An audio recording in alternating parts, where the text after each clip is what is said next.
watched her laugh like nothing ever happened, as if I didn't exist. She leaned closer to him, touching his hand, smiling the way she used to with me. But what she didn't know was that I'd already planned everything. And when the waiter showed up, the night burned down. Before I tell you what happened that night, make sure you like, share, and subscribe, because this isn't just betrayal. It's how karma walked in wearing a waiter's uniform. I've always believed love has a sound. For me, it was the sound of her laugh echoing through our kitchen on Sunday mornings, the soft shuffle of her slippers as she dragged herself toward the coffee machine, pretending to hate mornings but secretly loving the way I'd already brewed her favorite cup. For 6 years, that sound was home. It wasn't just a relationship. It was ours. Quiet moments, messy dinners, arguments that somehow ended with her wrapped in my arms. Aurelia Vale, the woman I thought would grow old with me. The woman who looked at me like I was her forever. When I tell you I never saw the storm coming, I mean it. It didn't arrive with thunder. It crept in like a whisper. A late-night text she smiled at but didn't explain. A sudden shift in how she held me, arms wrapped around me, but something missing in her eyes. The same woman who used to wait up for me after work suddenly had early meetings. Her laugh started sounding different too. Not gone, just distant. Like it belonged to someone else now. I told myself it was stress. People change. Relationships have seasons. I repeated those lines like prayers, hoping to convince myself everything was still okay. But deep down, I knew. I could feel it. Love doesn't die quietly. It leaves little scratches on your soul, reminders that something sacred is being taken from you. One night, she walked through the door wearing a new perfume. I'd never smelled it on her before. It wasn't subtle either. It wrapped around her like a new identity, something she wanted to be noticed. She kissed me lightly on the cheek, like a formality, not a feeling. And right there, something inside me cracked. Not loud, not dramatic. Just a quiet fracture that would later split everything open. But I didn't confront her that night. No shouting, no begging, no chaos. I just watched her walk away, laughing softly at some text on her phone. That was the night I made a silent promise to myself. I wouldn't lose myself in her betrayal. I'd let the truth reveal itself. And when it did, it wouldn't be me left standing in the dark. The thing about betrayal is, it doesn't explode all at once. It drips. Quietly. Slowly. Like a leaky faucet in the middle of the night, reminding you something's broken, even if you're trying to sleep through it. Aurelia started building small walls between us. At first, they were invisible missed calls she'd explain away with practiced ease. Smiles that didn't quite reach her eyes, jokes that felt rehearsed instead of real. She started turning her phone upside down when we sat together, like she was hiding treasure beneath the screen. Every vibration made her pulse quicken, and every time I asked, she'd laugh it off. "Just work, Cassian," she'd say. But the thing is, love teaches you someone's patterns, and I knew hers like my own heartbeat. The distance wasn't just in the little things. It was in the way she stopped holding me the same way. Her hugs got shorter, her hands colder. She'd come home smelling of a cologne I didn't wear, of late-night wine I didn't pour. And every time I tried to believe her excuses, a small part of me died quietly. There's a strange kind of pain in knowing something and pretending you don't. I carried that weight in silence. Studying every shift in her routine, I stopped sleeping easily, lying there at night while she texted in the bathroom, whispering into the phone like the walls wouldn't echo. Sometimes she'd come back to bed, slide under the sheets, and turn her back toward me. She probably thought I was asleep. But I was wide awake, memorizing every sound. One night, she slipped out saying she had a late dinner with her team. She wore a dress she hadn't worn in years, the one she used to save for special dates with me. She even wore the red lipstick I once loved. And in that mirror moment, watching her get ready like that for someone else, something inside me went quiet. Not broken, just focused. I didn't confront her. Not yet. I let her lies build their own weight. I listened. I watched. I gathered every small piece, letting the truth pile up like kindling waiting for a single spark. Because when the moment came, I wanted the truth to burn on its own. The night I followed her, the air felt heavier than usual. Not loud, not stormy, just still, like the world was holding its breath, waiting for the truth to step out of the shadows. She had told me she was going to a team dinner. I nodded like a fool, pretending not to care. But inside, my chest was a war zone. My hands trembled as I picked up my keys. I waited a few minutes, just enough to keep a distance, then started the car. My headlights cut through the night, and I followed hers like a man chasing the ghost of the woman he once knew. Every red light felt like the universe asking, "Are you sure?" And I was. I'd been sure for weeks. She didn't drive toward her office. She didn't stop at any hotel or friend's house. She drove straight to a place that used to be ours, the warm-lit restaurant where I once asked her to move in with me. It's the place where she cried and said, "This is forever." I parked. Across the street, my heart beat loud in my ears, like my body was screaming before my mouth ever could. She stepped out of the car wearing that same red lipstick, the same dress that used to make me forget every bad day. But it wasn't me she was smiling for now. He was already there, waiting by the entrance, tall, confident, wearing that smug kind of smile that belongs to someone who doesn't know he's standing on borrowed ground. She walked right into his arms. No hesitation, just warmth. She laughed, soft and familiar, the same laugh that once belonged to me. And in that moment, something inside me didn't break. It went cold. I gripped the steering wheel so hard my knuckles turned white. But there was no yelling, no storm, just silence. The kind of silence that's sharper than any scream. I watched her brush her hair behind her ear, lean in, whisper something to him, and disappear inside. My heart didn't shatter. It steadied.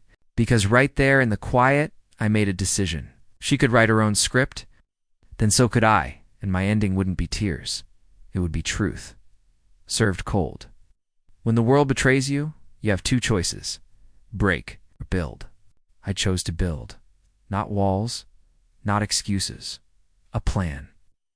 I drove home that night without a single tear. My heart didn't feel soft anymore. It felt carved out, clean and sharp, like a blade. The kind of clarity that only pain can give, if she wanted. To play this like a story where I was the fool in the background, she had no idea who she was dealing with. The next morning, I called the restaurant. The same place where I'd watched her walk in with him. The manager recognized my voice immediately. I'd spent years there with her. Birthdays, anniversaries, quiet dinners, where love still meant something. "Cassian. Long time," he said warmly. I swallowed the bitterness and kept my tone calm. Told him I wanted a private table for a special night. I gave him a very specific set of instructions and he didn't ask questions. He just said it'll be done. That was the beauty of it. She thought she had the script in her hands. She didn't realize I was already rewriting the ending. I started making calls. First her parents. I told them I had a beautiful surprise dinner planned and wanted them there. Her sister too, a few close friends. The people who believed in the fairy tale we used to have. They were excited, almost giddy. I played the part of the loving husband perfectly. Calm, polished, smiling through the storm. Then came the small details, the ones that twist the knife just right. A handwritten note, an envelope with an old wedding photo, quiet arrangement with the waiter who'd known us since the beginning. When I give you the signal, I told him, you deliver this to her table. He didn't know the whole story. He didn't have to. He just nodded, like a man who'd seen enough broken hearts to understand. And me. I stood in front of the mirror that night, adjusting my suit, not as a man trying to win someone back, but as a man about to give betrayal the stage it deserved. She wanted a dinner with him. I planned to make sure the whole world pulled up a chair. The night of the dinner felt like walking into a storm I'd built with my own hands. I arrived early, crisp suit, steady breath, heart pounding beneath a calm face. Every corner of that restaurant carried a memory, a laugh, a promise, a lie. But tonight, it wasn't about memories anymore. Tonight was about letting the truth breathe. I sat at a table tucked just far enough from hers. From there, I could see everything. The glow of the candles on her face, the way she leaned forward when she laughed, and then he walked in. The same man I'd watched her hold. She didn't flinch. She didn't hesitate. She rose to greet him like he was the center of her world, like I never existed. I watched her touch his hand across the table. That small gesture, the one she once reserved only for me. She smiled, that soft smile I used to wake up to. For a moment, I almost didn't feel angry. I felt numb, like watching someone else live inside my life. The waiter caught my eye from across the room. My silent signal. He nodded and walked toward their table, holding the small cream-colored envelope I had written on last night. It wasn't a threat. It wasn't a scream. Just a photograph. Our wedding day. Her eyes bright. My hands wrapped around her waist. The caption beneath my handwriting? This was our table first. I placed it gently in front of her. She laughed at first, confused, and then I saw it. That exact second, when her smile cracked like glass. Her shoulders stiffened. The color drained from her face. The man looked puzzled, reaching for the envelope she clutched like it was burning her fingers. Then she turned her head, and she saw me. I didn't look away. Didn't blink. I just stared back, steady like the truth itself was sitting in my chair. Her eyes widened. He froze. The restaurant's soft hum suddenly felt deafening, and in that heavy silence, I stood. Slowly, deliberately. Each step toward their table sounded louder than the last. This wasn't about catching her. This was about letting her see what she'd done. I'll never forget the sound the room made when I stopped at their table. It wasn't silence. It was heavier than that, like every breath in that restaurant paused, waiting to see who would fall first. Aurelia's hands trembled around the envelope, knuckles pale, lips parted but no words coming out. The man sitting across from her shifted in his seat, confused. It's like someone had switched the script mid-scene and he didn't know his lines anymore. Cassian. I can explain, she finally whispered.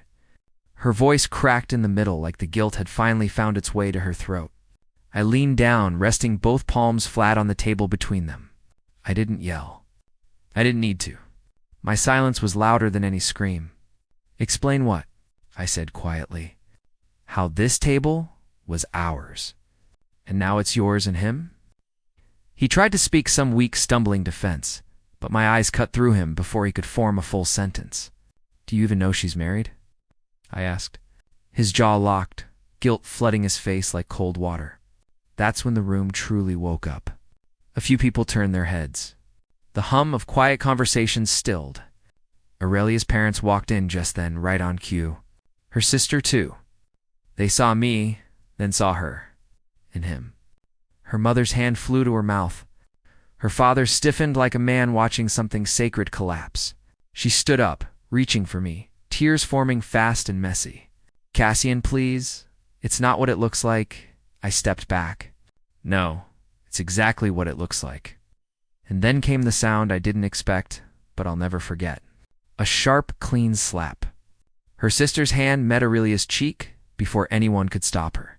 The man beside her shrank in his chair. Aurelia's tears spilled fast now.